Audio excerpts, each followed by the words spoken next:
ngayon, who do you worship? The fourth man in fire. Okay. Sige po, umpisahan po natin. Lagi po natin tatandaan, kaya napakahalaga po na tayo po ay talagang nag-i-stand sa Lord. Not only to worship God, not only to know God in our life, but ang pinakamahalaga po dito, we stand to the Lord our God. Yung tinatayuan natin siya, kahit na po kung ano man yung mga compromising things that will happen to her or whatever we encounter in life, kailangan ang Diyos ang tatayuan po natin. Dahil sabi ko nga po sa inyo, mahalaga na tayo po mayroon totoong pananampalataya sa Panginoon dahil if God will test our faith, hindi po tayo talaga makakatayo kapag hindi po totoo yung ating pananampalataya sa Panginoon. Kaya nga, let us all be ready dahil ang Diyos talaga susubugin ang pananampalataya natin sa maraming paraan. And usually, alam niyo po ba kung saan tayo sinusubok ng Lord? Doon sa mga bagay na weaknesses natin. Especially, ano ba yung bagay na mahalaga sa iyo, yun ang itatapat sa faith mo. Ano na sila, matest talaga ng Lord kung talaga totoo yung ating pananampalataya sa Panginoon. Kaya, let us all learn in this 3 man na kung saan ay talagang buhay at kamatayan talagang tinayuan nila ang Panginoon sa buhay na. Okay. Who do you worship? Do you think that you are a worshiper to God? Ang Diyos po pa talaga ang ating talagang sinasamba natin sa buhay po natin. Okay, let's find out. Tingnan po natin kung talagang ang Diyos ano po ang ating tinatayuan. Nebuchadnezzar, desire for worship. Now, meron po siyang ipinatayo po remote po dito.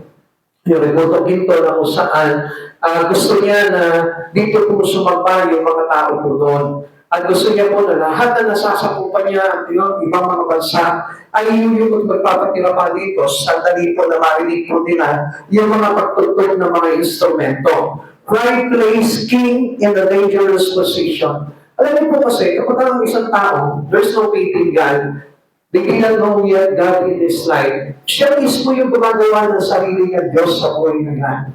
At ito po yung diningin po sa atin sapagkat minsan even yung po mga bagay na ginagawa natin, yung ating pananampalataya, kung hindi po talaga natin kilala ang Diyos sa buhay po natin, tayo po mismo dilikha ng sarili nating pananampalataya. Even God, we can also create in our mind our own God. Kadalasan ganyan po yung mga tao. Kaya nga po, ang nangyayari po yan, alam niyo kung bakit? Because of their pride. Ang tinatayuan po nila yung sa sarili po nila is not the things that God wanted for them. Hindi yung gusto ng Diyos para sa kanila, kundi yung gusto nila. Kaya this is simply called other gods of man. Kaya tayo po yung maging aware po tayo dito. Now, alam niyo po, ito po si Nebuchadnezzar. Isa po siyang larawan ng isang tao na mapagmataas, mapagmalaki, at buong tiwala sa kanyang sariling kakayanan lamang. By praise the king in a dangerous position. Alam niyo po ba that if you had God, the other God, before Christ Jesus, it is pride. Or something that pinanahawakan mo sa buhay mo, ang ibig sabihin niyan, it is other God. Yan ang pag-isa nagiging katapat ng Diyos para sa atin eh. Kaya hindi po natin napapansin. Mas nagiging mahalaga itong bagay nito. Mas nagiging tapunan ng iyong pagsamba itong bagay nito na hindi natin namamalayan. We are deceiving by these things. This important or these valuable things into you. Kaya doon po tayo napapahama. At alam niyo po ba, ito yung nagiging pride of life na tinatawag ko na sinasabi sa Biblia.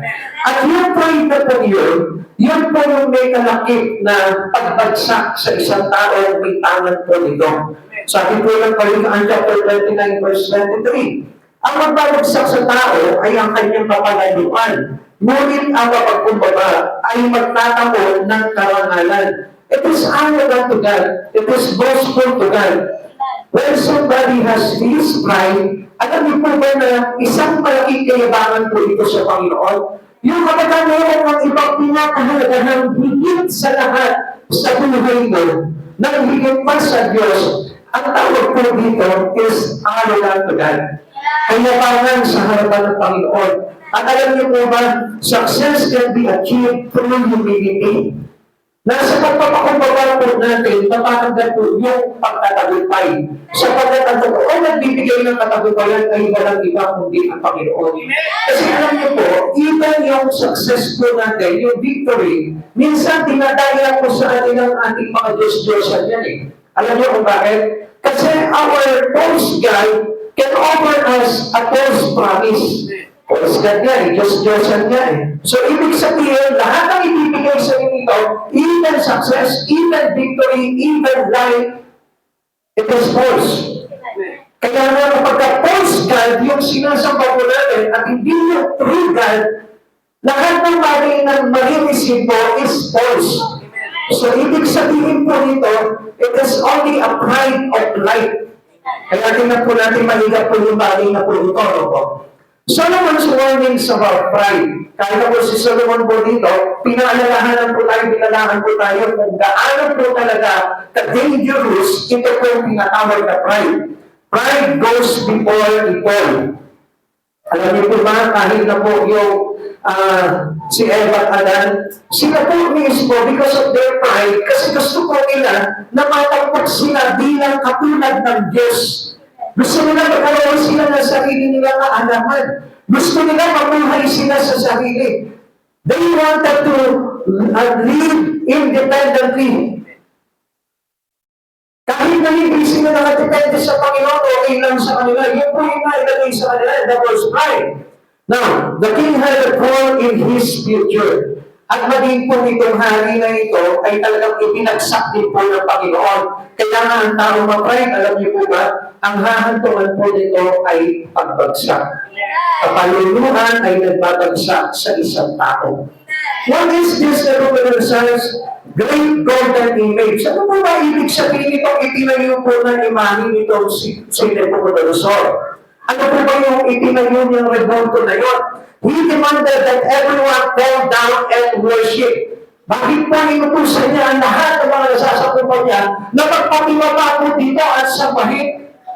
Alam niyo, mayroon po ang purpose ito po si Nebuchadnezzar. Sapagkat ang gusto niya po talaga, siya yung patay niya. Kaya gumawa siya ng sarili niya ng Diyos. Para na sa gano'n, itong Diyos na ito, mag-re-rely sa Kanya. Kasi hindi naman po makakapag-utos ito yung punto na ito eh. Kundi ang mag-uutos doon siya. And this is an attitude and character of Satan. Kaya nga si Satan, ang daming mga ino-order sa ating Satan, para yun yung gawin natin Diyos-Diyosan sa buhay po natin. Kaya ang daming bagay na ibinibigay sa iyo na pinatamahalagahan po sa buhay mo. Yung trabaho mo, yung pag-aaral mo, yung kayamanan mo, yung pera mo, yung ali-alian mo, ibinibigay sa iyo and somehow, yun yung nakapag-deceive sa tao why we are separated from God. Kaya kung papansinin po natin, pag mayroon kang isang bagay na naglalayo sa iyo sa Panginoon, ibig sabihin yan, galing yan sa false God. At yun yung bagay na itinayo ni Hari Nebuchadnezzar para tayo po ibisin at hindi po tayo talaga sumamba doon sa tinatawag na totoong Diyos ng buhay po natin. Hindi na po na napapansin, marami po Kristiyano, they have God in their life, they know God, the real God, pero still, hindi nila pa ibigay talaga ng todo ng buhay nila. They give only a limited time for them. At kung ikita po natin, halos talaga yung kabuuan na sarili po nila, hindi po nila talaga maisaglit sa Panginoon. So, ang ibig sabihin, meron silang ibang Diyos na nag-control sa kanila kung bakit hindi nila talaga maibigay yung kanilang buhay sa totoong Diyos. Kaya nga, sabi ko dito, he demanded that everyone fall down and worship. Gusto po ito si Hari Nebuchadnezzar. Halimbawa ako si Hari Nebuchadnezzar. Gusto ko sasamba kayo dito. Nakapagkatulog po lahat ng mga instrumento, yung po kayo, magpapatirapan kayo, at sasabahin nyo ito, Diyos na ito. Now, alam niyo po ba, ang isang bagay na pag-usap po dito is to refuse men to be cast into a furnace. Now, ang pinapakita po dito, tignan niyo ha, ito pong Diyos na ito, may parusa. At ang parusa po nito, tignan niyo po mabuti, para makita niyo at maintindihan niyo po, unawain niyo po mabuti po ito, para na sa ganun, hindi mo basta-basta binabaliwala yung mga bagay tungkol sa Panginoon Jesucristo na ating Diyos na katotohanan. Ang sabi po dito, ang sino man hindi susunod na magpatiwala dito sa Diyos na ito, itatapon sa pugon. Ano yung pugon na yun? Apoy. Ngayon, tingnan po natin yun. It is deceit. Dahil ang sumasamba sa Diyos-Diyosan, ang malalagay doon sa tinatawag na lake of fire. So makikita niyo, false pa rin, ano? Kasi nga false God, kaya yung parusa is false din.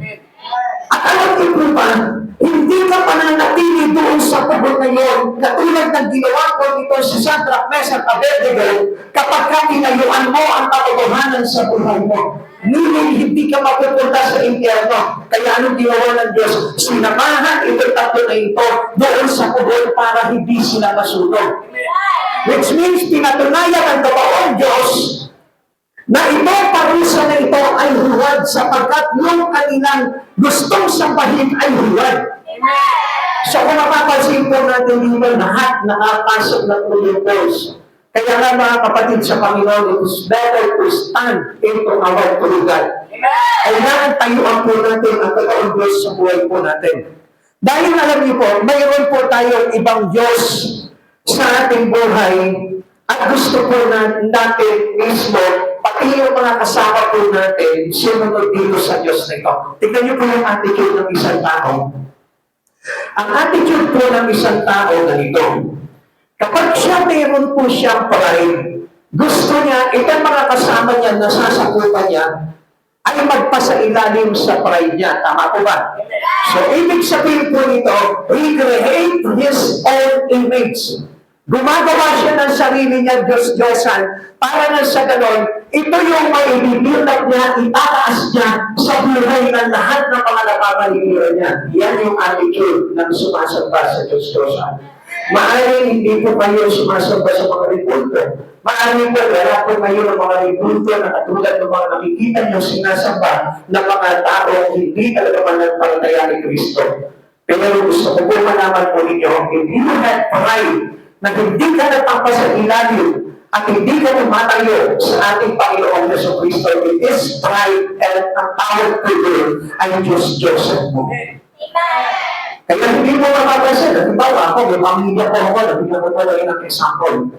Yung pamilya ko, kung ano yung nakagistan ko, kung ano po yung kinilala ko na sa buhay ko, yun din ang tuturo ko sa magiging mga anak ko. Tama ba ba? Di ba po, dyan tayo tinuruan. Kaya nga, ang influensya ng mga magulang ay talagang ina-adapt ng mga anak. Whether you like it or not, maa-adapt ko ngayon. Kaya napakaganda sa magulang na mayroon talaga talagang pagkatakot sa Diyos. Mayroon pagpapahalaga sa Diyos at hindi niya tinatali nila yung mga bagay sa Diyos dahil hindi niya gusto na mapahamak yung kanyang mga anak. Pero, when a parent has a pride, yung pride na yun, ipapasailalim niya doon lahat ng sampayanan niya. Yung anak niya, magmula sa panganay hanggang sa bunso, o kahit na sinong kawisan sa kanilang sampayanan, ipapasailalim niya doon sa pride na yun. At yun yung tinatawag na Diyos-Diyosan. Kaya mapapansin niyo po, marami po mga tao ganito. Hindi ko rin sa kaalaman niyo po na meron pong mga magulang na binabawalan yung kanilang anak na makakilala sa katotohanan. Bakit? Ito yung pinagistan ko eh. Ito yung natutunan ko sa bahid. Ito yung tinuro sa akin ng mga ninuno ko. Ito yung tinuro sa akin ng mga lola ko. Kaya ngayon, marami pong tao, they are deceived because of this pride. Pride po yun eh. Yung po yung pinanghahawakan nila, kasi mayroon tayong bagay na pinanghahawakan sa buhay, it is your pride. Ano ba, pinanghahawakan mo yung karunungan mo, yung kagalingan mo, yung kalakasan mo, yung trabaho mo, yung pag-aaral mo, o kung ano mga bagay na kinakapitan mo, that was your pride. Kaya nga tayo kung mismo, tumakapit tayo kay Jesucristo because our pride is relying on our God. At yun po yung dapat natin matutunan po doon dahil ang babala po dito, ang warning po dito, ang parusa po dito ni Haring Nabucodonosor na kapag hindi sila nagpatingapa, dito siya ipinatag na rebulto nito si Nabucodonosor ay paparusahan at itatapon sa pugol. Nakakapatid sa Panginoon, ito siyempre na kapag tayo hindi tayo nag-stand sa totoong Diyos, hindi po ba yun ang kasasapitan natin? Pero, hindi mo ba napansin na kapag ikaw tinayuan mo ang Diyos sa buhay mo, sa palagay mo kaya mapupunta ka sa kapilyo? Never. Hindi ka mapahintulutan ng Diyos na maimpiyerno ka kung inilalaban mo sa buhay mo ay walang iba, kundi ang totoo na na kay Kristo Jesus. Amen. Three men who would been to the king. Itong tatlo na ito, sina Shadrach, Meshach, at Abednego, hindi pa talaga nila sinunod itong hari na ito dahil alam nila, this things is contradicted to God. Amen. Alam nila, bangga ito sa Diyos. Alam niyo po ba, ang totoo po talaga pananampalataya sa Diyos? Hindi siya kamayag na kapag kahit bagay na pinapasok sa Kanya ng isang tao o sino man ay babangga sa Diyos, hindi siya kamayag. Sapagkat hindi niya iko-compromise yung kanyang talagang totoo pananampalataya kay Jesus sapagkat alam niya na mapapahama ang kanyang buhay. Amen. Those who refuse to bend their knees to the image would die. Yun po yung babala sa kanila nitong hari na ito. Standing up, their conviction signals suicide. Tignan niyo po ito, ha? Nakita po itong tatlo na ito. Mali. Nakita nila mali. Hindi ito yung talagang Diyos eh. Bakit kami magpapatulatan dito? Kaya ano ang ginawa po dito? Naalam pa po sila. At ang sabi po nila sa sarili nila, di ba tayo mamatay sa parusa na pagkatapos sa tubol, huwag lang tayong tuluyan na maitapon sa impyerno. Yun yung kaisipan ng isang mayroong totoong Diyos na sinasapa sa kanyang buhay. Hindi niya i-compromise yung katotohanan kay Kristo para dapat po mapahamak yung kanyang kaluluwa. Hallelujah, praise the Lord. Alam niyo po, yung pagtayo po natin sa katotohanan, yun ay hudyat ng kamatayan. At alam niyo po ba kung ano po yung pinapatay sa sarili po natin? Our compromising spirit. Kasi ang ating kaluluwa, nung hindi pa nakakakilala sa Panginoon Jesucristo, we are compromised to this world. At alam po natin that the God of this world is no other than Satan. Ang Diyos ng sanlibutan ay walang iba kundi si Satanas.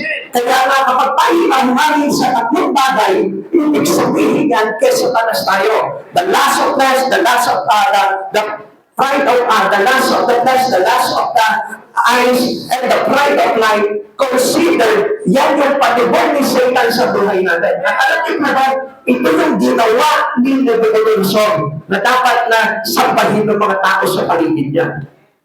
It is the lust and the pride. Amen.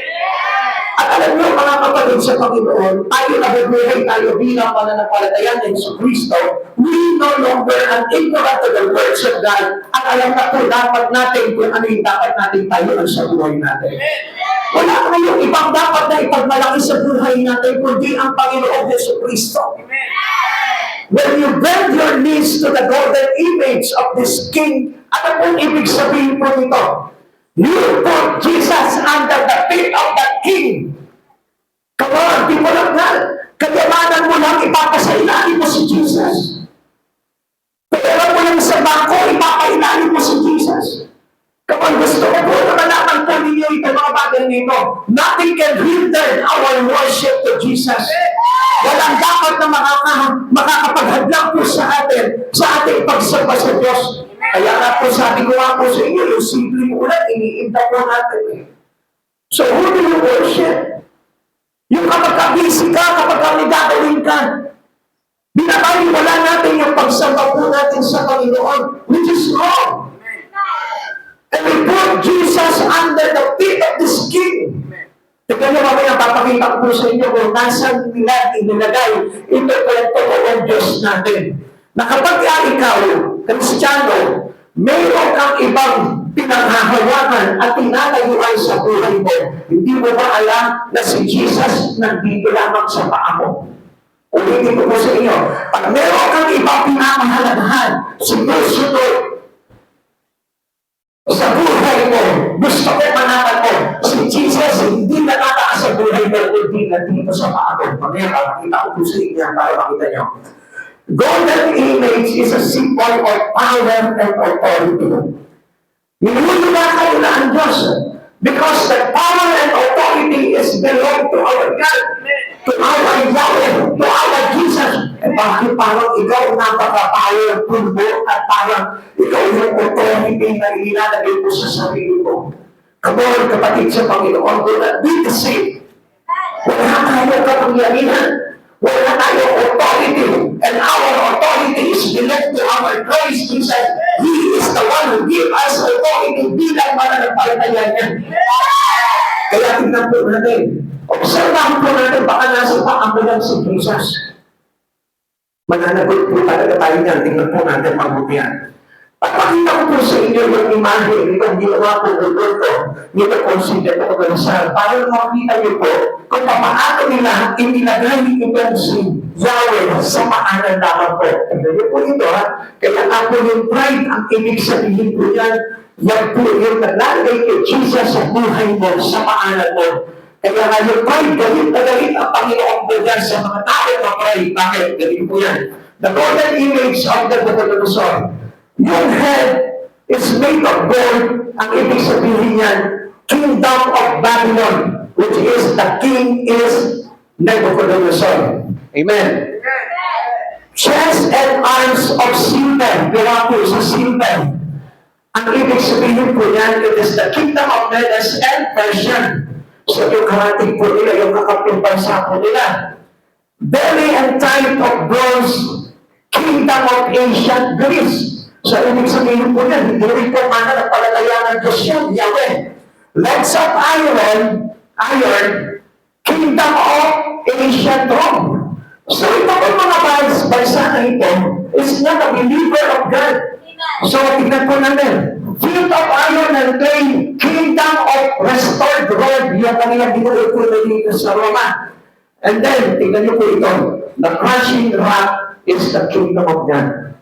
Grabe yung kingdom of God, nandun lamang sa paanan. Ayun, yung bato na dinudurog nito na sinisimbolo na durog sa kanila ang Diyos. Amen? Hindi nyo po na nakita kung ano po binubuo ng pride. Hindi nyo po na nakikita kung ano yung binubuo ng pagmamataas at isang aton laban sa Panginoon. Kaya nga, you are not a Christian if you are prideful. You are not a Christian if you are arrogant to God. Kaya always humble before your life into the Lord. Ang sabi mo sa atin, 100% ng Panginoon, and He will lift you up. Kapag ka binabago yung sarili mo sa harapan ng Diyos, ipapagtag ka niya pagdating ng araw. Pero ang sabi po ng ako na kayuan 29, na ang mga palalo ay ibinabagsak ng Diyos. Kaya lagi natin tatandaan, akala ko po natin, tayo po'y magtatagumpay kapag ka-pride ang pinagbumakan natin sa buhay natin. Maaaring mayaman kasi kung ito, pero yung false warning and punishment na ginawa ko nitong si Nabucodonosor ay maaari dito po iparusa sa mga taong mag-pride pagdating ng araw. Which is yung ating impyerno na pagdadalan sa mga taong mag-pride. Amen. Kaya nga, alam nyo, lahat na naglilingkod sa Panginoon, kailangan niya ng humble pagdating sa Lord yan. Alam nyo, nag-isa, nagmapalaki tayo sa Panginoon, Lord. Hindi ako pwede, Lord. Hindi ako pwede maglingkod sa iyo, Lord. Marami akong ginagawa. But I tell you one thing, it is a pride. Pagmamalaki po sa Panginoon po yun. Sabihin niyo na kung ano yung gusto niyo sabihin, pero gusto ko po na malaman po ninyo. Walang makapag-resist sa mga plano ng Diyos sa buhay niya para sa atin. Shadrach, Meshach, Abednego stood tall at his call. Tinayuan po nila talaga ng buong tindig nila. Ito po yung tinatawag na panawagan nila sa Panginoon. Again, they so bending their convictions, craving God. Alam po kasi nila na kapag nagpatira po sila doon, magagaling ang Diyos. Ikaw, tatanungin kita sa oras na ito, hindi mo ba alam na kapag sinuway mo ang Panginoon, magagaling sa iyo doon? Hindi mo ba alam na kapag binaliwala mo ang Diyos na ito sa panawagan na magagaling sa iyo ang Lord? But you have any fear to the Lord. Dapat po, hilang po tayo ng takot dahil ito yung totoong Diyos na may kakayanan magparusa ng katawan at ng kaluluwa sa impyerno. Sabi sa atin ng Biblia, huwag mo katakutan ang pumapatay ng laman. Ang katakutan mo ay ang pumapatay ng katawan at kaluluwa sa impyerno.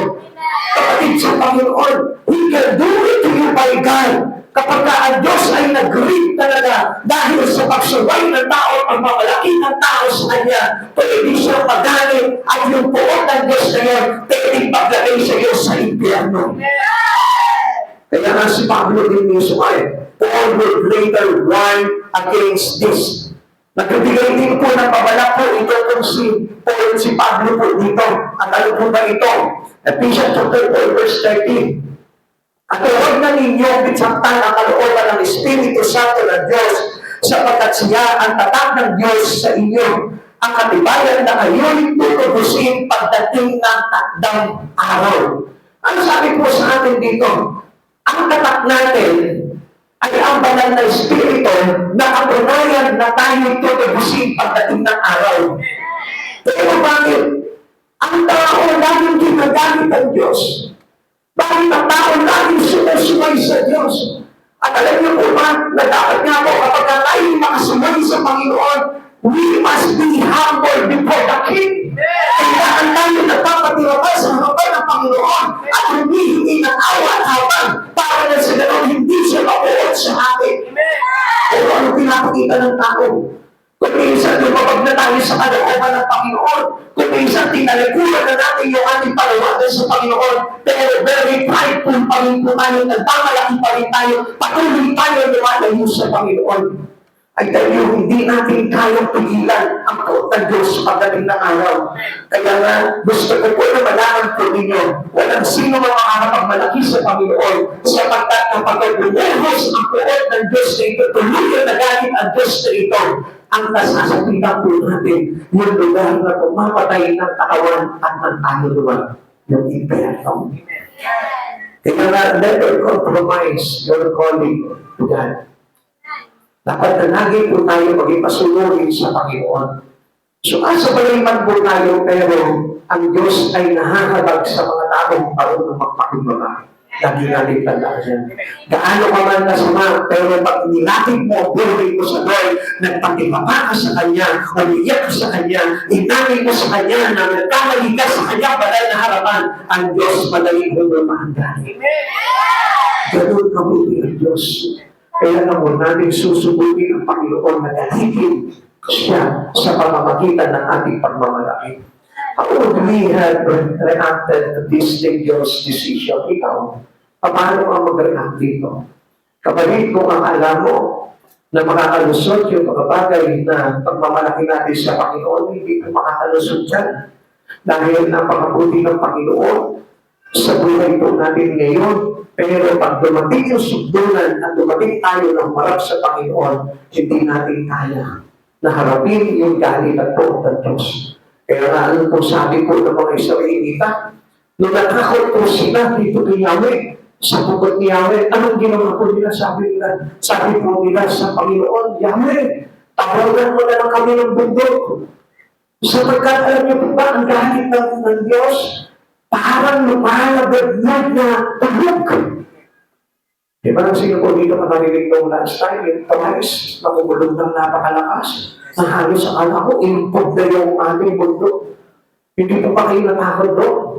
Mas nakakatakot pa po doon kapag ang iyalig ng Diyos dahil sa kanyang puot ang mga kasamaan ng tao. Kaya nga mga kapatid sa Panginoon, let us all be humble to God. Kahit ang malagayan natin, mag-humble tayo sa Kanya. Yung lamang po yung magagawa natin. Bilang tayo, mga makasalanan tayo, marami tayo nilabag sa Panginoon, pero isang bagay na dapat na gawin natin. Sumunod tayo, magpakumbaba tayo sa harapan ng Panginoon. At makikita mo, hindi ka matatakot doon sa mga bagay na yun. May nakapakinggan nga po ako, sabi po nung isang babae, sabi niya gano'n. Itong panahon na ito, hindi na po natin dapat pinapahalagahan kung anong bagay na meron tayo. Dahil mas nakakatakot na pag dumating ang umarap tayo sa Panginoong Kristo, bukod sa hindi na tayo tatanggapin ng Diyos, dito pa lamang may parusa na tayo. Kasi alam niyo po kung ano mangyayari po dito sa mundo eh. Sinasabi niya na pag dumating po ang mga anti-Kristo, katakot-takot na hirap ang mararanasan ng mga takot, hindi na nanampalataya sa Panginoon o yung mga takot tumalikod sa Panginoon.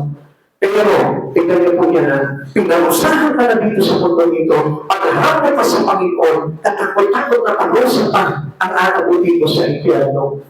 Ganun po ang masasabitan ng isang tao, hindi marunong katakot sa Diyos. Nakakala ko nila kaya pagdigan yung mga bagay sa buhay nila. Kasi nagkakrain nga po sila ng ibang Diyos sa buhay nila at yun yung kanilang kinakapitan kaya hindi na nagkakaroon ng convictions of fear to God ang isang tao.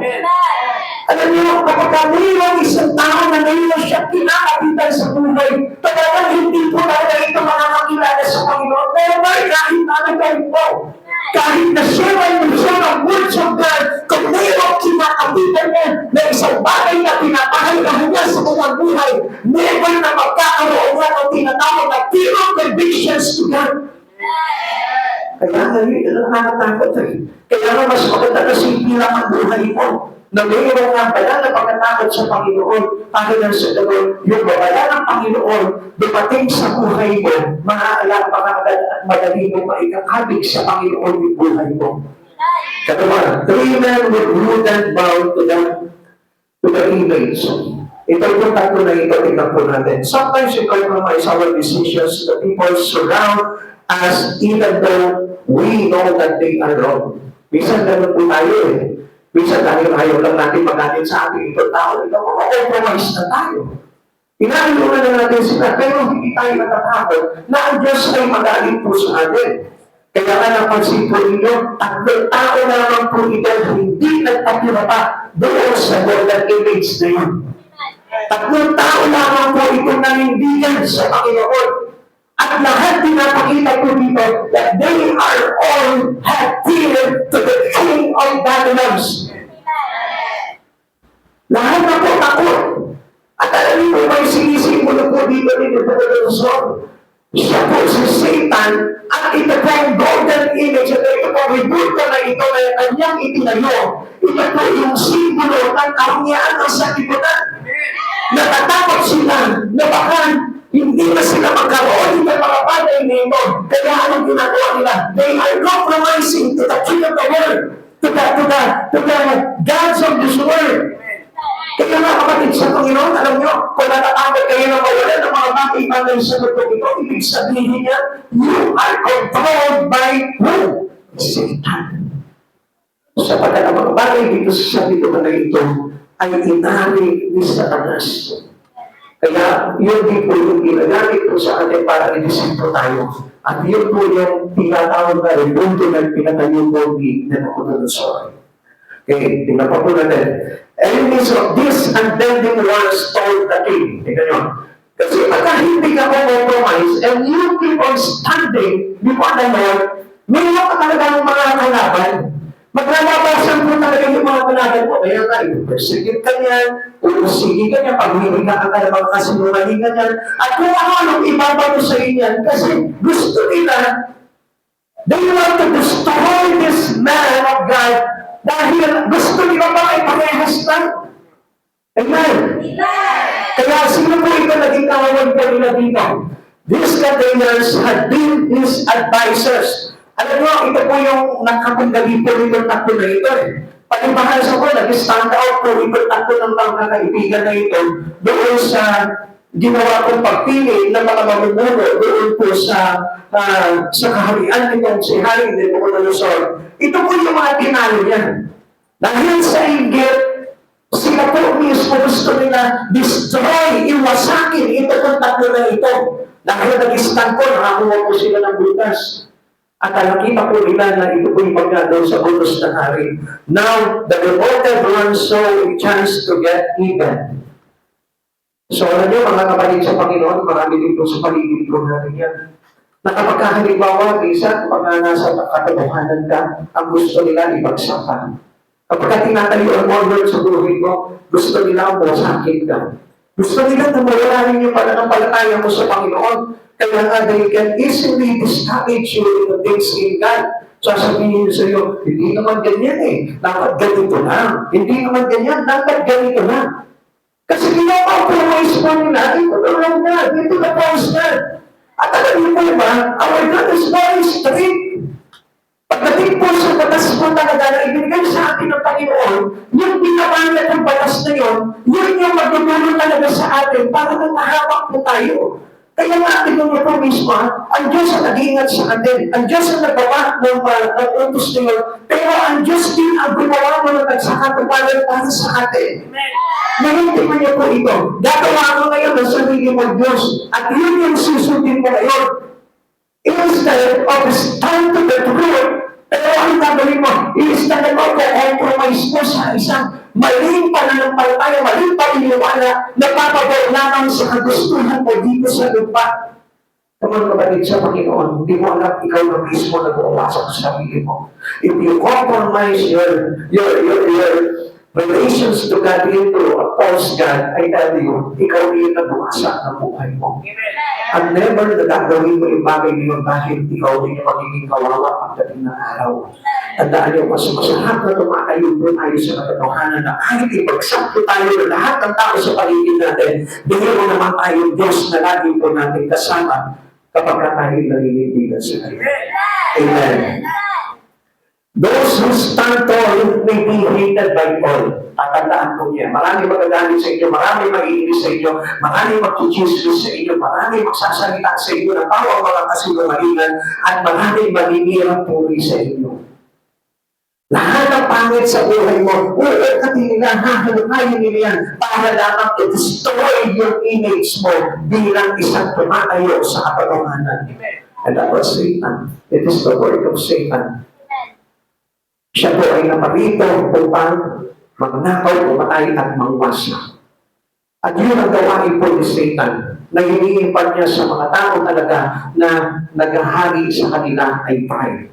Mateo chapter 5 verse 11 to 12. Mapalad ang mga nilalait at inuusig ng mga tao at pinapangatangan na lahat ng uri ng kasamaan na bawang kasinungalingan ng dahil sa akin. Magsaya kayo at magalak sapagkat malaki ang inyong gantimpala sa langit. Ganyan din ang ginawa ng mga tao sa mga propetang nauna sa inyo. Kaya nga, alam nyo, let us all be ready. Kailangan na maging aware din po tayo. Dahil alam naman po natin, pag tumayo ka sa katotohanan, marami po talagang magagalit po talaga sa iyo. Kaya nga kung minsan, di ba? Even in our community, in Christian community, minsan nagagalit pa rin sa iyo.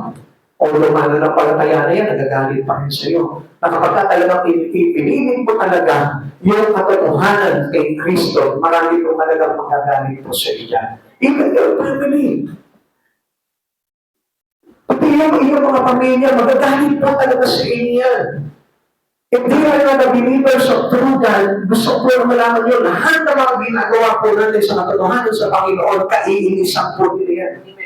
Marami po silang i-question sa inyong pagkatao. At kung punaan nila kayo, babatuhin nila kayo ng mga bagay na nakikita nila sa inyo. Kaya, kumanda po na ito. Then they would have betraying their Lord. Kung magpapatirapakan naman dito sa mga ganitong klase na rebulto o ng ganitong mga false God, ang ibig sabihin po niya, we betray our God. These three loyal ones were willing to risk all.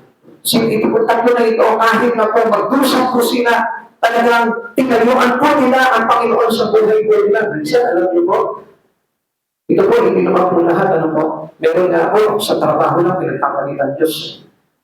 Gusto ko na malaman po ninyo, hindi po makakabuti po yun because God carried. Kapag tayo po mismo, ipinagpapalit po natin sila sa kung anong bagay sa buhay natin. They would serve the king but never worship him. Tignan po itong tatlo na ito. Nag-record po sila kay Hari Nabucodonosor. Trabaho lang. Papahala mo po yun. Pero never to worship this image that built by Nebuchadnezzar. Ito po yung kumisang compromise sa atin eh. Okay lang naman magtrabaho tayo, pero never compromise into their false God. Huwag ka lang mag-compromise yung kanilang inang Diyos sa kanilang false God. Dapat ayuan natin yan na kahit pa wala ka man ng trabaho, kahit na isisanti ka man, okay lang yun. Ang importante doon, you are not mag-try on God. Hindi mo pinatry ang Panginoon sa buhay mo. Hindi mo siya pinagkatulo. Hindi mo i-delete na itong Diyos na ito upang kapalitlangan dito mga bagay na ito sa buhay mo. Never. Huwag na huwag mo gagawin yun. Dahil ang Diyos talaga mismo magagalit po talaga. Don't compromise your true faith in Christ Jesus. Marcos chapter 10 verse 29 to 30. Sumagot si Jesus, tandaan ninyo ang sino man nag-iwan ng kanyang tahanan o mga kapatid, mga magulang, mga anak, mga lupain dahil sa akin at sa magandang balita ay tatanggap ang buhay na ito ng 100 ulit para ng mga iyon, mga bahay, mga kapatid, mga ina, mga anak at mga lupain, ngunit may kalakip na pag-uusig at sa panahon darating tatapos niya ng buhay na walang hanggan. Tapos, it promise of God. Nakapagkatinayuan mo ang Diyos, maghirap ka man dito sa buhay na ito, usikin ka man dito, mahirapan ka man dito, para sa Diyos. Gusto ko malaman mo, pagdating ng araw, meron ang buhay na walang hanggan. It is a great promise of God for those who are waiting for strength. Basta tinatayuan mo ang Diyos sa buhay mo, ay dahil pagkadahirap-hirap ka man sa buhay mo ito, pagdating naman ang araw, susagrihan nga ng Diyos ng wala hanggang kawalan. Saan ka pa? Dito, manandali ang hirap lang, pero walang hanggan ang mga kaligayahan sa piling ng Diyos ang kapatid dito. Alam niyo, bali na hindi ka mag-imayaman dito. Di bali na hindi ka sikat. Di bali na hindi ka kilala dito na magaling. Basta ang mahalaga po dito, mayroon tayong buhay na walang hanggan. Dahil po natin yung mga kapatid sa Panginoon. Gusto ng Lord talaga na hindi itarap sa puso po natin yung bagay yun. Kapatid sa Panginoon, tingnan nyo nga mo. Minsan nga ako, tingnan nyo, kapag araw ng linggo, kinukompromise mo po natin eh. And supposed to be naman, if you are truly with God, hindi mo dapat i-compromise yun, hindi mo talaga saksayangin yung linggo na yun, at i-urkul mo dapat sa Panginoon yung bagay na yun. That's number 3 men who couldn't pay birth. Itong tatlo na ito, bakit po ba hindi nasunog? Okay, basahin po natin sa 19 to 30. Namulan si Haring Nebuchadnezzar sa titing ng galit, kinasagrap na sa Abednego, kaya iniutos niya pag-initing makapitong ibayo ang pugol, iniutos din niya na sa pinakamalakas na niyang tauhan na dapusin sinasagrap na sa Abednego at ihagis sa apoy. Ginagos nga sila nang di inalis ang pantalon, baro, bera at alinman sa kanilang kasuutan at inihati sa bubon. Dahil sa pagsunod sa utos ng hari at sa tindi ng init na pugol, namatay ang paidala sa kinasagrap na sa Abednego. Samantalang ang tatlo ay tuloy-tuloy na bumagsak sa naglalagabdab na apoy, walang ano-ano'y nakalundag si Hari Nebuchadnezzar, pamanghang itinanong niya sa kanyang mga tagapayo, hindi ba tatlo lamang ang tinihagi sa apoy o kung kamahalan? Sagot nila, bakit apat na nakikita ko na lakad-lakad sa apoy at hindi nasusunog at yung isa ang tingin ko'y Diyos. Si Hari Nebuchadnezzar ay lumapit sa bunga ng ulo, sinabi niya, halika niyo dito sa Sadrach, Mesach, Abednego, mga lingkod na nakaasahan sa Diyos. Lumapit ang tatlo. Paglabas nila sa pugol, ang mga gobernador, katulad na gobernador at mga tagapayo ay lumapit sa kanila. Tinignan sila mabuti, ngunit wala man lamang makitang bakas ng bigla ng apoy ang katawan ng tatlo. Hindi nasunog kahit bahagya ang kanilang buhok. Hindi na ang kanilang kasukutan, hindi sila nag-apoy-usok. Dahil dito sinabi ng hari, pulihin ang Diyos niya sa Mesach, Abednego, nagsugo siya ng anghel upang iligtas ang mga lingkod niyang ito naganap na nananalig sa Kanya. Hindi sinunod ng mga ito ang ating utos, gusto pa nila sila ihali sa apoy kaysa sumama sa Diyos-Diyosan. Kaya inilalagda ko ang isang utos dito man mula sa anibang lahi, bansa o wika, magsalita laban sa Diyos, nilasada may sa Abednego ay napatayin. Hindi lamang iyan, wawasakin pa ang kanilang tagaptirahan pagkat walang Diyos-Diyos na makapagligtas sa tao tulad ng ginawa sa kanila ng Diyos. Ang tatlong ito ay itinaas niya sa tungkulin. Tingnan niyo po, dito pa lang may reward na agad ng Diyos sa kanila. Now, mga kapatid sa Panginoon, kapag dahil kay Kristo ay mas pinili mo kahit malagay ka sa panganib, hindi ka iiwan ng ating Panginoon kahit anong mangyari. Pag meron kang isang bagay na itinurn down dahil ito'y pumapangga sa kalooban ng Diyos, gusto ko malaman mo, yung pagkalinga sa iyo ng Diyos, kailanman hindi mawawala yan. Kakalingain ka ng Diyos hanggang sa katapusan ng mundo ito, at pagdating ng araw, makikita mo, itaanyag ka ng Diyos kasama niya kapag naanyag siya sa langit. Hindi papayag ang Diyos na mapunta ka sa impyerno. Hindi papayag ang Diyos na ikaw ay marulog sa nagataga ng apoy kung wala ang ibang tinatayuan kundi ang Diyos na ito at hindi yung mga bagay sa buhay mo na nakapagpapahawak sa halimutan. The song notice another man in the fire. Nakita niya, bakit ganito? Tatlo na yung inalis dito. Bakit mayroong isang kasama sila na tila Diyos? Nakita po itong si Haring Nabucodonosor, yung Diyos na nag-iingat dito sa tatlo ito. Gusto ko malaman mo, mga kapatid sa Panginoon, pagdating ng araw, masusunod lang ang iyong mga talikala. Pero yung iyong kaluluwa kailan ay hindi masusunod sa impyerno. Bakit? Dahil kasama mo si Jesus, gano'n ang kainit ang laban mo dito sa mundo ito. Basta tinatayuan mo si Jesus sa buhay mo, gusto ko malaman mo, wala kang pagkasunod sa impyerno. Sabi ni Nabucodonosor, do not recast the women down into the midst of the fire. The fire only burned off the ropes that bound them. Ano po yung nasunog sa kanila? Yung pagkakagapos lamang po itong tatlo na ito. Pero yung damit nila, hindi po nakahira ng apoy, hindi nasunog ng apoy. Gusto ko malaman mo, kapatid sa Panginoon, kapag kapinayuan mo ang Diyos sa buhay mo, ang susunogin lang sa iyo, yung kasalanan tumatay mo lang sa iyo. Pero yung kaluluwa mo, ligtas sa kapangyarihan na ating Panginoon. Pero ano man yung pinangahawakan mo sa buhay mo ito, gusto ko po na malaman po ninyo, sinabi ng Biblia, all things shall pass. At lahat ng mga nahuhumaling sa mga bagay nito, kasama po tutuhin. Amen. What does God will for us? Ang ibig sabihin niyan, pag pinangawakan mo yung kayamanan mo dito, laban kay Yahweh, laban kay Jesus, ito'y kasama mo susunogin pagdating ng araw. Amen. The fire only burn on the ropes that bound them. Kapatid sa Panginoon, yung mga kumakalaban sa iyo, yung mga palaging stronghold sa buhay mo, yung laging kontra sa iyo dahil sa paglilingkod mo sa Panginoon, gusto ko po na malaman po ninyo, mag-ingat ang mga tao na ito sapagkat nakahanda ang impyerno sa mga tao kumakalaban sa mga tumatayo kay Hesus Kristo. Hallelujah. Praise the Lord.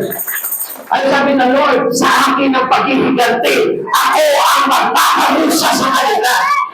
Kaya nga kapatid sa Panginoon, alam nyo, nakakatakot po talaga na kalabanin ang Diyos sa buhay po natin. Kaya nga ito yung pinapakatid ko sa atin ng Panginoon Dahil nasa last days na po tayo. At dapat ang pangawakan po natin sa buhay po natin, walang ipakundi ng Diyos. These three men of faith were not alone in the fire. Alam mo, kapatid sa Panginoon, sa init ng labanan mo, dito sa mundo ito, gusto ko malaman mo, kasama mo sa Yesu Kristo. The three concluded one like the Son of God was in the fire. Ang ibig sabihin niyan, gaano makainit yung labanan mo dahil gusto kong tayuan si Yesu Kristo sa buhay mo. Hindi ka iiwan, hindi ka papabayaan ng Panginoon Jesucristo. He will never leave you nor forsake you. Hindi ka iiwan, hindi ka papabayaan ng Jesucristo. Because you stand before the God, you stand before the throne, you stand the word of salvation. Tandaan nyo, you will never alone. Those who walk with God are never alone. Ikaw na nananampalataya sa Diyos. Gusto kong malaman mo, hindi ka nag-iisa. Minsan nakala ko, iyak ka nag-iyak, Lord. Wala akong katulong, wala akong isa man kakampi sa akin. Hindi mo alam, kakampi mo ang Diyos.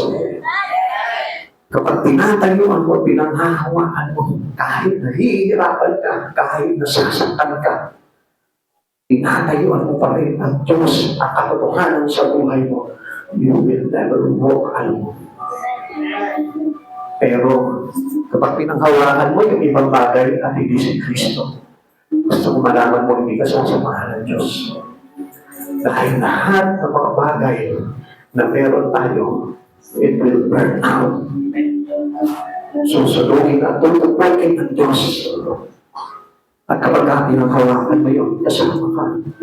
Kasi hindi ka bumitaw doon eh. Nakita niyo po yung asawa ni Lot. Hindi niya binitawan yung kanyang kayamanan. Kaya ano nangyari? Naging haligi ako siya. Kaya kapatid sa Panginoon, pag sinabi sa iyo ng Diyos na bitawan mo yan, bitawan mo. Dahil may planong mas higit na maganda ang Panginoon sa iyo. Ito dahil eternal. Hindi man maganda ang buhay mo dito. Hindi ka man yumaman dito. Hindi ka man sumikat dito. Pero gusto ko malaman mo, kapatid sa Panginoon, ang Diyos mayroong promise, mayroong pangako sa iyo sa buhay na walang hanggan. Isaiah chapter 41 verse 10. Dito po natapusin ito. Ako isa sa iyo, huwag ka matakot. Ako ang iyong Diyos, hindi ka dapat mangamba. Panalakasin kita ang tutulungan, iingatan at ililigtas. That was the promise of God to a person who stand and who's willing to take risk for the glory of Christ Jesus. You are always accompanied by God. Kahit saan ka magpunta, hindi ka iiwanan ng Diyos. Kahit anong problema mo, kasama mo ang Diyos. Sa kawalan man, sa kagutuman man, sa karamdaman man, sa pag-uusipan, kasama mo ang Diyos. He will never leave you, nor forsake you. At tandaan mo, kapatid sa Panginoon, hindi natutulog ang Diyos. Nakikita niya yung lahat ng bagay na ginagawa natin. Nakikita niya yung pagpapagal mo. Never compromise this God in you. Never gripe the Holy Spirit. Huwag mong dulutan po na kapigatian ito ba ng Espiritu Santo. You must learn how to obey God. You must learn to submit yourself to the Lord. You must learn to surrender it all to God. Isa mo yung buhay mo sa Panginoon. Huwag mo paghinayangan yung mga bagay na mawawala sa iyo. Ang paghinayangan mo na kapag si Jesucristo ang nawala sa buhay mo. Because God is everything. Isa, hindi natin maiiwan-iwan yung mga bagay na ginagawa natin sa mundo dito. Isa, kahit na tinatawag ka na ng Diyos, hindi mo maiiwan pa rin yung mga bagay na ginagawa mo. Ang hindi ko alam, kaya ka tinatawag ng Diyos dahil tinatawag ka niya sa kanyang kalwalatian. Tinatawag ka niya sa kaligtasan. Tinatawag ka niya para ilayo ka sa kapahamakan. Every calling of God into a person like us, ang ibig sabihin niya, gusto kang tanggalin ng Diyos sa kapahamakan. Sapagat i-sow your dangerous way in this world. Nakikita ng Diyos na delikado yung inalakaran mo. Kaya minsan, tinatawag niya ng pangalan mo. Anak, halika dito! It's called from the barn! It's calling you into your place! It's calling you into your business! Tinatawag ka sa kamalahan mo! Tinatawag ka sa kadusahan mo! Tinatawag ka sa kahiwakan mo! Tinatawag ka sa pangalan! Because He wants to save you! Ayaw niya na mapahama ka!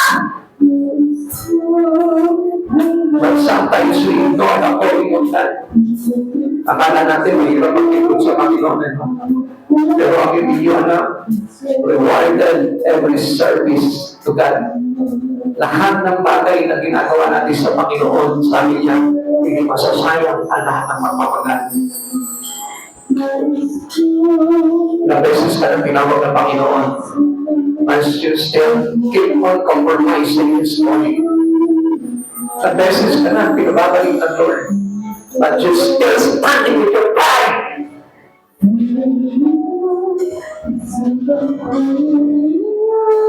Sabi ni Haring Solomon, ang kapalaluan ng pagpapagsak sa isang tao at ang tagumpay ay para sa mga may pagpapakumbaba.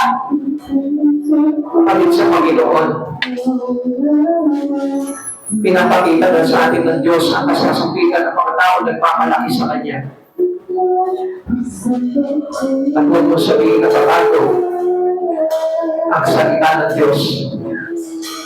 Kailanman hindi mababago ang salita ng Panginoon.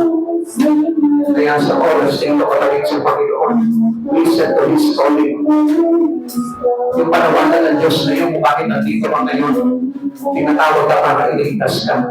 Nasa sa'yo na yan, kung tatagapin mo ang kaligtasan na yan. Hindi ka pinipilit ng Diyos. Dahil nagpipil tayo. Hindi ka pinipilit ng church na ito.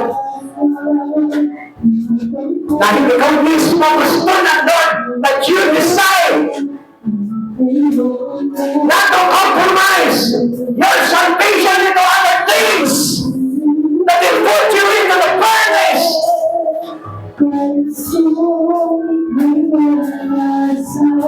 Sige mo mabuti, be wise. Maging matalino na sa pag-iisip. Dahil ang lahat na nananampalataya sa Panginoon ay matalino. Lahat na nananalig kay Kristo ay binigyan ng kaunawaan at karunungan para makita niya ang katotohanan patungkol sa kaligtasan. Sa oras nito, kapatid, kung meron ka kang pinangahawakan sa buhay mo, bitawan mo. Unahin mo ang Diyos sa buhay mo, tumayo ka. At huwag mong tayuan ang mundo na ito. Ang mundo na naglalagay sa iyo sa kapalaluan. Ang mundo na naglalagay sa iyo para mawalay ka sa Panginoon. Lahat ng bagay na nakakapagpawalay sa iyo sa Panginoon, ito yung tinatawag na the image of a pride. Kaya sa oras dito, kapatid sa Panginoon, tawagin mo Diyos sa buhay mo. Kaligahan ko po ni Lord, I want the Spirit of your salvation, O God, coming forward with the Lord. Let the Spirit of Jesus manifest in you right now.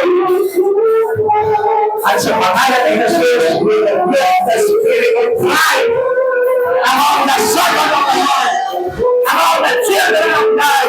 I rebuke the spirit of pride in me. I rebuke the spirit of pride in my family. I rebuke the spirit of pride in this world. I rebuke the spirit of pride in every audience of the Lord. Spirit of kayaman, lumakas na. Spirit of pagkakalang sa Lord. Lumayas ka sa aming kawawa. Come on! Let your pride in your life! Let your voice not in your life! Let your give in the name of Jesus! I rebuke you! Pride! Lumayas ka sa aming kawawa. Wala kami may pagmamalaki sa aming Lord! May Yahweh! Wala kami may pagmamalaki! Sapagkat He is the one who creates life! Hallelujah! Magkakaya ka sa Santa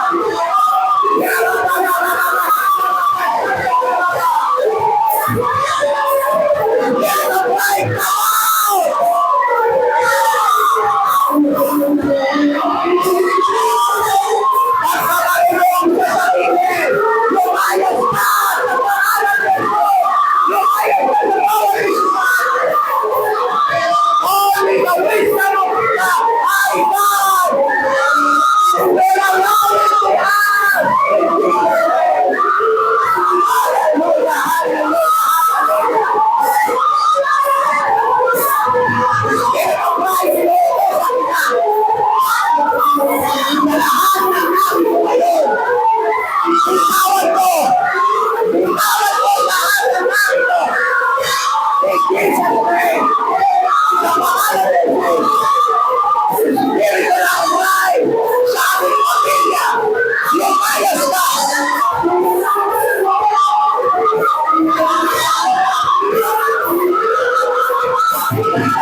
Alam niyo kung paano mo i-cast out yung espiritu ng pride sa buhay mo? Humble yourself to the Lord. Huwag mong ipakita na magaling ka. Huwag mong ipakita na mahusay ka. Huwag mong ipakita na mayaman ka. Huwag mong ipakita na marunong ka. Humble yourself before the Lord.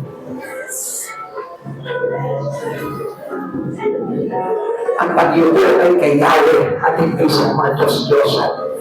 Kaya hindi nyo napapansin, minsan nahihirapan na po tayo mag-bending pagdating sa Lord. Nahihirapan na po tayo limubo pagdating sa ating Panginoon.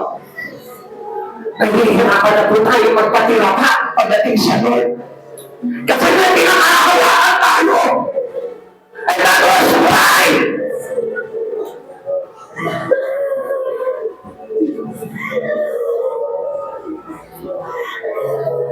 Minsan pinangahawakan mo yung pangarap mo sa mundo.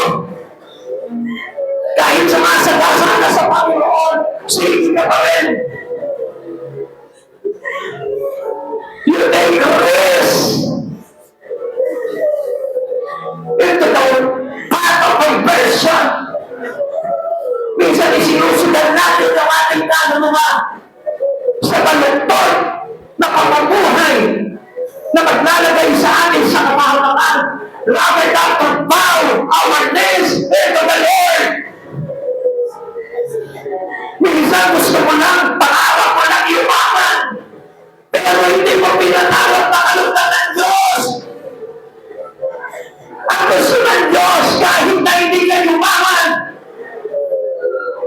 Basta ang buhay mo ay maging kalugod sa Kanya. At tutuwa ang Diyos.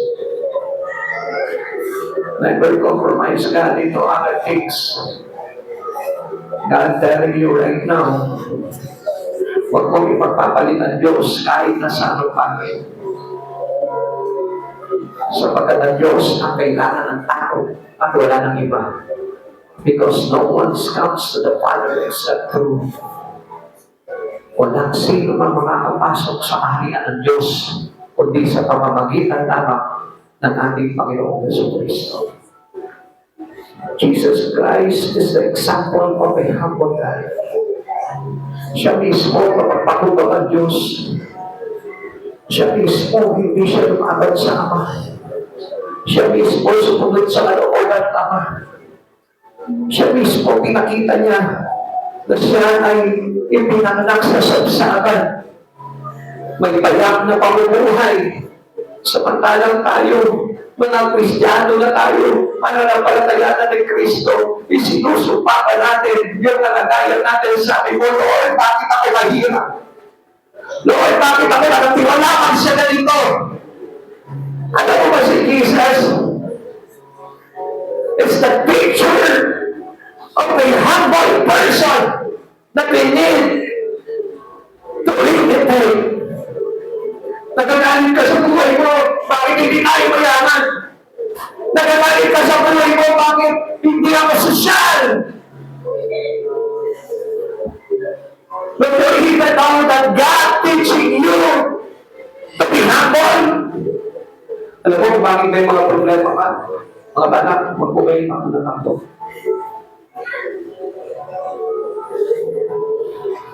Alam mo kung bakit minsan nilalagay ka sa kanyang kalagayan ng ating Panginoon?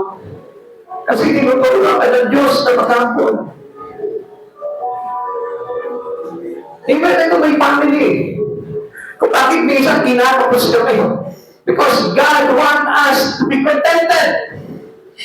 Gusto ng Diyos na makontento na kami sa ganito naman. Dahil alam niya na kapag kami lumagsak sa kayamanan, baka kami dami mo wala sa Kanya. Pero yung iba nagagalit pa sa Panginoon, Lord, ayaw namin na mahirap. Lord, ayaw namin na walang-wala.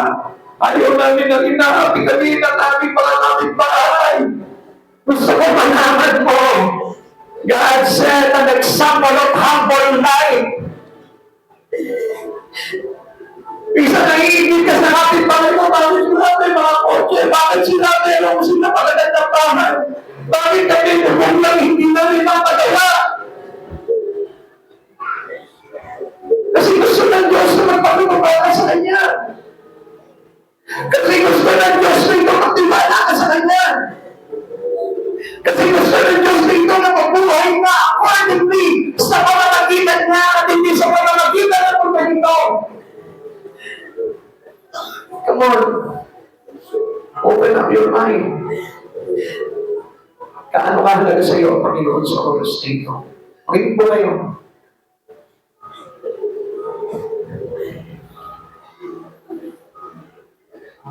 Sabi ng aral natin, kailangan pahalagahan mo ang Diyos sa buhay mo at hindi ang ibang bagay.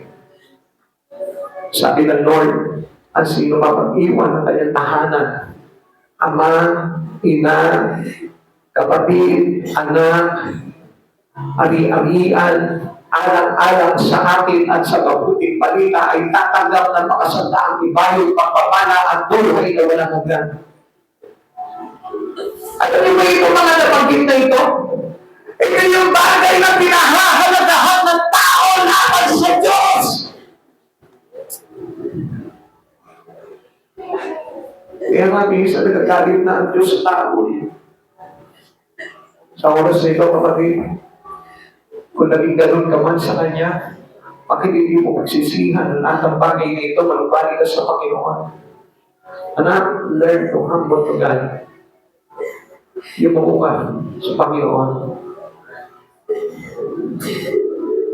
Gusto ko sa batang edad mo, matuto ka magpatira sa Diyos. Tatandaan mo yung kailan. Gusto ko sa edad mo yan, matuto ka na magpapatira sa Diyos. Ang mga bata dapat tinuturuan na hanggang sa bata pa lamang sila. Tinuturuan na sila kung paano magpatira sa Diyos. Para pagdating ng araw, wala silang ibang yuyumuan, wala silang ibang sasampahin, kundi ang Diyos sa kanilang buhay. Hindi ang kayamanan, hindi ang salapi, hindi ang mga ari-arian na gagandahan sa mundo ito, kundi walang iba, kundi ang pinakamagandang Diyos na kailangan ng buhay natin. Si Yesu Cristo. Look at yourself. Ano man pagmamalaki mo sa Panginoon? Sabihin mo.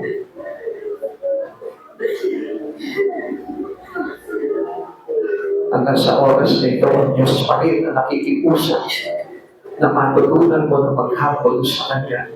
Sa pagkatangal ng Diyos dito na maligtas ka at hindi mapahama kailanman. Malapit na dumating ang Panginoon. He is near to come. Everything that is written, that is prophesied according to the prophets, it was being fulfilled. Nagaganap na po. Hanggang ngayon, nakapokus pa rin tayo sa mga bagay sa lipunan. Instead, if you have a real faith in God, dapat nakapokus ka na sa Panginoon. Hindi mo ba alam? Ano mo bagay na meron pa, hindi mo naman matadala yan. At yan pa yung magiging ugat. At mapahama ka. Kapatid sa Panginoon, ipagpasalamat mo na lang kung anong meron pa ngayon. Gamitin mo for the glory of God. Gamitin mo ito para sampahin ang Diyos sa buhay mo.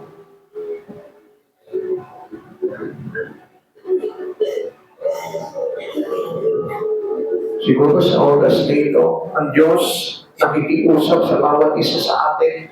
Sabi siguro ng Diyos dito, anak, habang may pagkakataon, makinig ka. Huwag maging matigas ang ulo mo. Pero alam mo po ba, kanina meron po ako napanood po about yung mga tao sa hell na nagsisisi sila, Lord, tulungan po kami dito. Lord, iligtas po kami dito.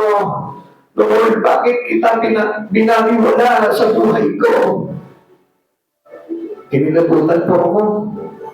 Sabi ko, Lord, ang daming tao nagbabaliwala sa iyo. Ang daming tao hindi ka pinakikinggan. Ang daming tao hanggang ngayon hindi pa lumalapit sa iyo. Ang daming tao mga nagmamalaki pa sa iyo.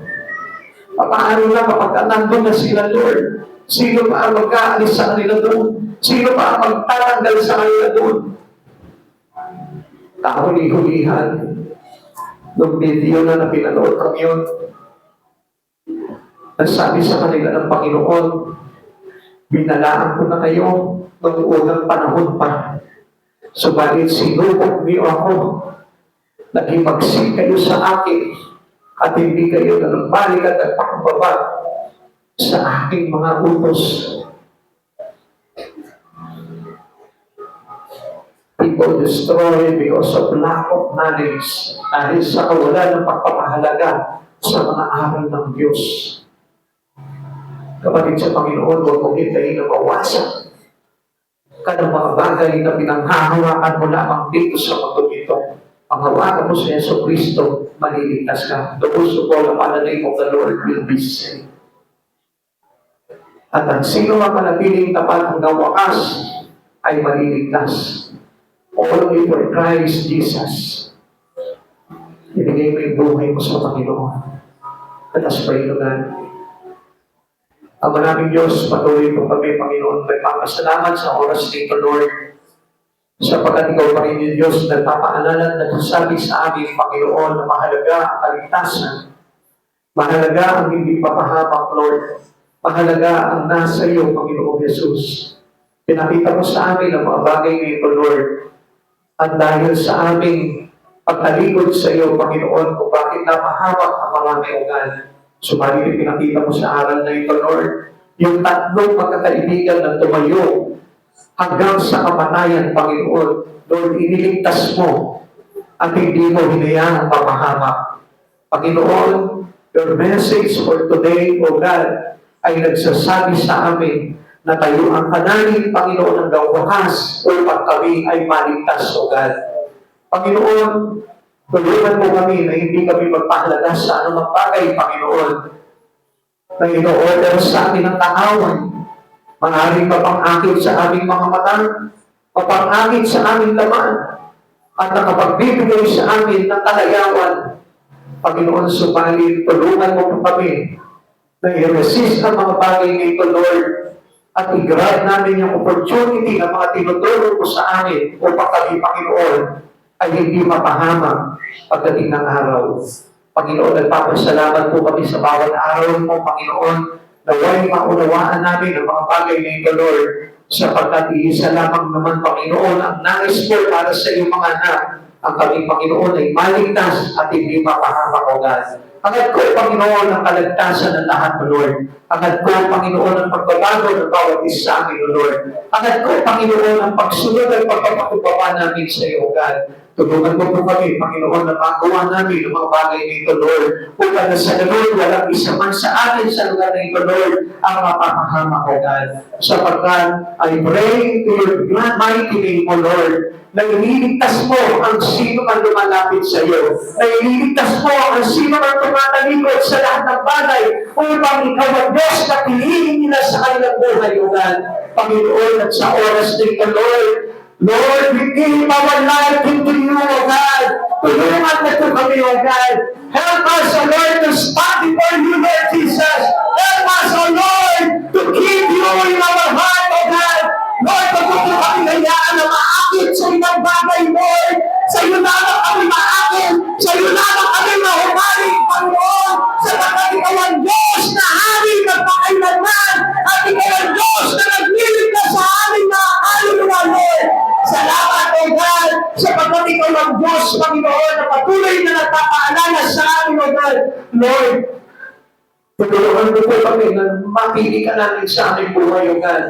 At hindi kami manginayang sa anong bagay, Lord. Sapagkat sabi mo, Panginoon, sino mang nagpapakumbaba ay itaas mo, at sino mang nagpapakataas ay ibabagsak mo. Panginoon, tulungan mo ang bawat isa na magpakumbaba sa iyo. God, walang ipinagmamalaki kundi ikaw, Lord. Walang ipinagmamalaki kundi ang salita mo, Panginoon, sa buhay ng lahat ng mga tao na nakakaharap namin. Maraming salamat po, Lord. Inuman mo po palagi sa amin, Panginoon, sa aming mga puso, ang iyong mga salita, ang mga pangako mo, Panginoon, upang sa ganoon hindi kami mawala sa iyo, Panginoon. Lord, mananatili kami tapat ng wakas, O God, at sa tulong ng biyaya mo, Panginoon, Lord, kakaptin po namin, Panginoon, ang buhay na walang hanggan. Sapagkat ikaw ang Diyos na pinipili namin, O God, Lord, alam namin hindi masasayang ang aming pagpili, sapagkat walang sino magpupili sa iyo, Panginoon, ang hindi mo pinagtagumpay. Maraming salamat po sa araw na ito, Lord, pagpalain mo po bawat isa, ingatan mo po pagi sa aming pag-uwi, O God, manatili ligtas ang aming mga sasakyan, Panginoon,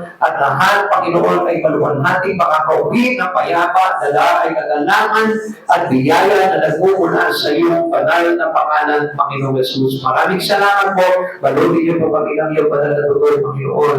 Lord, at ikaw ang Diyos na patuloy na maparangalan sa buhay namin. Salamat po, Panginoong Jesus, sa iyo po namin ibinabalik ang kapurihan, karangalan sa tanging pangalan po lamang in Jesus' name. Amen and amen. God bless po sa lahat.